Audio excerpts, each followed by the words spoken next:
सलमान खान, संजय दत्त हे त्यांच्या कृत्यामुळे कायमच चर्चेत राहिले. पण त्यांच्यापेक्षाही त्यांना लाजवणारा एक नेपो किड बॉलिवूड इंडस्ट्रीमध्ये होता. ही गोष्ट आहे 17 डिसेंबर 1993ची.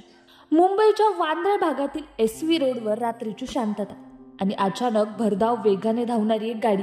त्या गाडीने थेट फुटपाथवर झोपलेल्या लोकांवर धडक दिली. 8 लोकांना चिरडलं गेलं.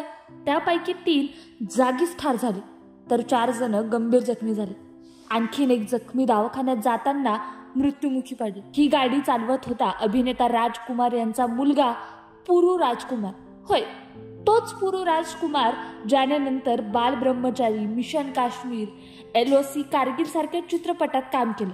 पण वडिलांप्रमाणे करिअरमध्ये तो कधीच झळकू शकला नाही.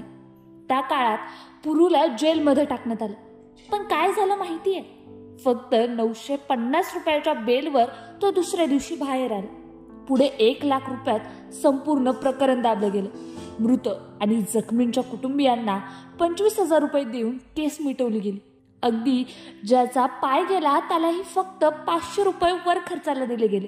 पोलिसांना प्रश्न विचारले गेले पण सगळीकडे शांतता होती. बॉलिवूडमध्ये पदार्पण करण्याआधीच पुरू राजकुमारवर सामान्य जनतेचा श्राप आला असं म्हणावं लागेल. कारण काही जीव गेली, काहींचं आयुष्य उद्ध्वस्त झालं आणि गुन्हेगार मात्र सही सलामत सुटला.